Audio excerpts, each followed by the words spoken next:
tablets have become more and more affordable as the years go by. No longer do you have to pay for something like this, which is the Samsung S10 Ultra tablet, but you can get affordable ones that offer a lot more than what they usually do. Now, back then, the cheaper tablets didn't offer much aside from, the big screen, which can help with productivity a bit, or for old people or young people just to watch videos. But now you can do a lot more with these new entry-level tablets. And today we're going to be looking at two recently launched tablets that are priced under 8,000 pesos. The HONOR Pad X8a and the new Redmi Pad SE 8.7. There's no question that they are very affordable. Perfect if you just need a tablet to watch movies or, use for your business. But the question remains, is one better than the other? Well, I'm Jose from Yugatech, and let's find out in this comparo between the HONOR Pad X8a and the Redmi Pad SE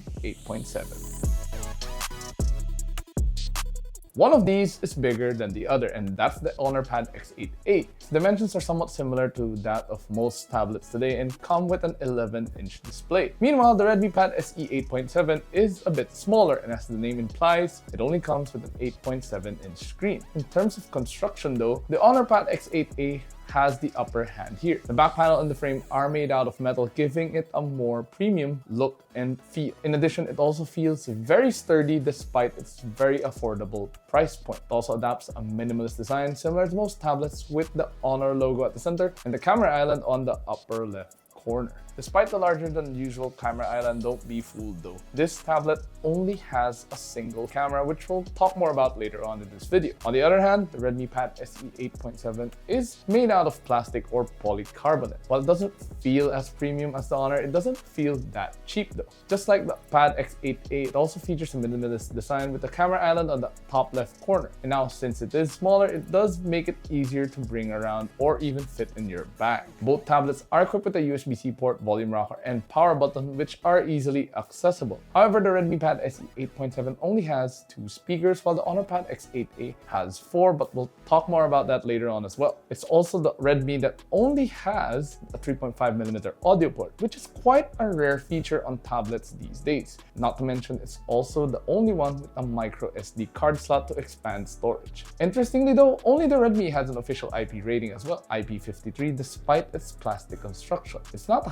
high rating, but at least there's an official one. On the HONOR Pad X8a, there's no mention of it at all. So both of these tablets aren't perfect, but the HONOR Pad X8a does feel a lot more premium with its all-metal body and the 4 speakers, despite the lack of an official IP rating. With that, the HONOR Pad X8a takes its first point in this comparison. Moving on to the display. We've already mentioned the big difference in size between the two tablets, but does bigger mean better in this case? Well, on paper, the HONOR Pad X8a features an 11-inch display with a basic TFT LCD panel. Now, it's not the best display in terms of colors, and you don't really have the best viewing angles. Worse yet, if you move a bit to the side, as I mentioned earlier with the viewing angles, the color and lighting immediately change. In fact, it's a bit hard to see what's happening on the screen when you're just a bit off-center. While the display is smooth, the refresh rate is limited to just 90 Hz. It's not that bright either, with only 400 nits of peak brightness, making it a bit hard to use when it's bright outside, especially if it's very sunny or you're using it outdoors. Now, in comparison, the Redmi Pad SE 8.7 features, you guessed it, an 8.7-inch screen, but instead of a TFT LCD panel, it uses an IPS LCD. The colors are quite vibrant, and you do get deeper blacks as compared to the standard TFT LCD. But if you're used to an OLED panel, you will still notice the difference. Still, it's great for what it is. You may have to get used to the aspect ratio a bit, but it does not disappoint when it comes to viewing angles. This makes it somewhat great to binge watch movies or series, but you do have to contend with a smaller screen. Now, when you're watching videos though, you will enjoy the audio on both tablets. The HONOR Pad X8a comes with 4 loudspeakers that have decent audio quality, and not to mention, high-res certified. More importantly, they're also very loud. In comparison, The Redmi Pad SE 8.7 only comes with dual stereo speakers, but they do have Dolby Atmos support. Despite being down on 2 speakers, the audio quality is loud and surprisingly clear too. Alternatively, you can plug in your favorite pair of earphones into the Pad SE 8.7 via the 3.5mm audio port, which is a great experience, especially if you have nice earphones. So with that, despite the HONOR Pad X8a having a larger screen, the Redmi Pad SE 8.7 does have a better quality display. Not to mention, it also comes with Dolby Atmos and the ability to plug in your favorite headphones or earphones. So this round goes to the Redmi Pad SE 8.7. By now, most of you already know our take on tablets when it comes to taking photos, and this video is no exception. Both the cameras on the HONOR Pad X8a and the Redmi Pad SE 8.7 aren't great. They're best for taking photos and documents at most, or if you don't have a phone with you. On paper, the Redmi Pad SE 8.7 does seem to have the upper hand, having an 8-megapixel rear camera, while the HONOR Pad X8a only has a 5-megapixel shooter. For the front cameras, both tablets have a 5-megapixel shooter for selfies and for video conference calls. In terms of video, both tablets recorded a maximum of 1080p at 30 fps for both the front and rear cameras. In terms of the output though, the Redmi does seem to have the advantage, even though it's not by much. The images come out a lot more sharp and there's better clarity to them too. Although I do find them a bit too saturated for my liking, but hey, at least they're somewhat decent. I mean, just don't try to zoom in because you immediately lose a lot of quality, especially compared to just using the regular 1x zoom. It's the same story when you're shooting in low light, just don't. For the HONOR Pad X8a, it's decent at best. You don't get the same sharpness of the Redmi, and the quality just isn't great overall. The colors are a bit more natural, but that's about it. But between the two, the Redmi Pad does take this round once again.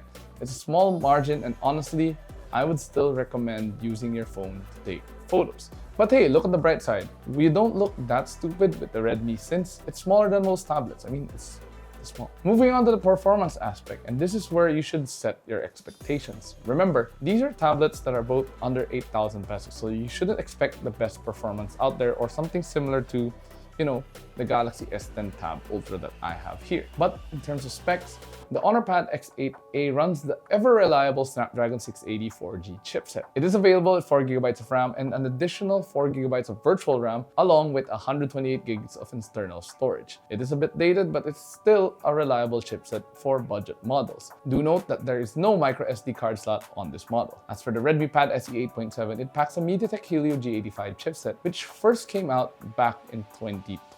It also comes with 4GB of RAM, but there are 2 storage options available: 64GB or 128GB. There's also a micro SD card slot to expand storage by up to 2 TB. On paper, they are a bit dated, but in real-world performance, they're somewhat quite similar. If you leave too many applications running open or in the background, you will experience some lag even when you're just going through the menu or opening up a new app. But close them up and they should do just fine. Although they're not as smooth as, something as high-end, but they work. As for gaming, well, don't expect too much. These tablets aren't even powerful enough to run Zenless Zone Zero since I couldn't find the application on the Google Play Store and neither could anyone. Fortunately though, it can run Genshin Impact and Honkai Impact, but again, you have to set your expectations. The graphics settings were set to the lowest to run the game somewhat smoothly, and even then, I was still running through the occasional frame rate drops and lag spikes for both tablets. Credit to the HONOR Pad X8a though, since it didn't really heat up even after running Genshin for some time. The Redmi Pad SE 8.7 on the other hand heated up after an hour of playing Genshin. But then I just wanted to see whether these tablets would heat up, so I didn't really enjoy my time playing Genshin. So while both of these tablets can run graphic-intensive titles like Genshin Impact, I would recommend sticking to lighter MOBA games or just using your phone to play a game. When it comes to benchmark scores, they're closely matched too. The Redmi Pad SE 8.7 does have a lower Antutu score with 273,000, while the HONOR Pad X8a has a slightly higher score of 297,000. It's a small difference though, and it barely makes a difference in the real-world performance. As for the rest of the benchmark scores, you can check them out right here, and as you can see, they're somewhat evenly matched, give or take. With that said, I'll give this segment a tie for both devices because neither of them really stand out among the other. Given the size difference of the tablets, you would expect there's a big difference between the battery size too, and that's exactly the case. The HONOR Pad X8a comes with a larger 8,300 mAh battery pack, while the Redmi Pad SE 8.7 only has a 6,650 mAh battery pack. With that, you'd naturally expect the Redmi to have a shorter battery life, right? Well, that's not the case. In fact, on PCMark's Work 3.0 battery test, it lasted 21 hours and 8 minutes, which is an impressive score given how small the battery is. In comparison, the HONOR Pad X8a only lasted 11 hours and 45 minutes, which is almost half of that. Now, we always say battery life is dependent on the end user, but one thing is for sure is that you won't be charging the Redmi Pad SE 8.7 as often as the HONOR Pad X8a. It's a great thing too, since they don't really have the fastest charging speeds either. So with that, the Redmi Pad SE 8.7 takes another point in this comparison. Now, other features available on both models include the tablets running on Android 14. The HONOR Pad X8a is skinned with macOS 8, while the Redmi Pad SE 8.7 comes with HyperOS. They're both simple to use and there's nothing too much that stands out. The same with connectivity features like dual-band Wi-Fi, Bluetooth, and GPS. So, we're almost done with this comparison, and the Redmi Pad SE 8.7 seems to have the points advantage over the HONOR Pad X8a. However, we have yet to talk about the price. And as you would expect, the Redmi Pad SE 8.7 is the more affordable model, starting at just 5,999 pesos for the 64GB variant. There's also a 128GB variant for 1,000 more at 6,999 pesos. The bigger HONOR Pad X8a, on the other hand, though, retails for 7,999 pesos. So with that, it's easy to say that the Redmi Pad SE 8.7 is the clear winner in this comparo. But there's just one small problem. It's literally the size of the Redmi Pad. The Redmi Pad SE 8.7 is quite small for a tablet, and to some, that might put them off from buying it. I mean, most people buy a tablet because they want a big screen. And when you get a tablet, you expect something big, not something like 8.7 inches only. And with that, I'm sure a lot of people would still pick the HONOR Pad X8a over the Redmi Pad SE 8.7 solely based on that. Not to mention, it looks and feel a lot more premium with its all-metal body. But between the two, which would you pick? Are you picking up the Redmi Pad SE 8.7 or the HONOR Pad X8a? Whatever the case, share your thoughts in the comments below. And if you enjoyed this video or found it informative, do drop a like and subscribe to watch more. Also, don't forget to follow us on our social media platforms, which is Facebook, Instagram, X, and TikTok. And of course, visit yugatech.com for all of the latest tech news and reviews. And by the way, if you want to know more about these tablets, you can check out our full review, which is now live on the Yugatech website. So, I'm Jose from Yugatech, and once again, thanks for watching. Jane.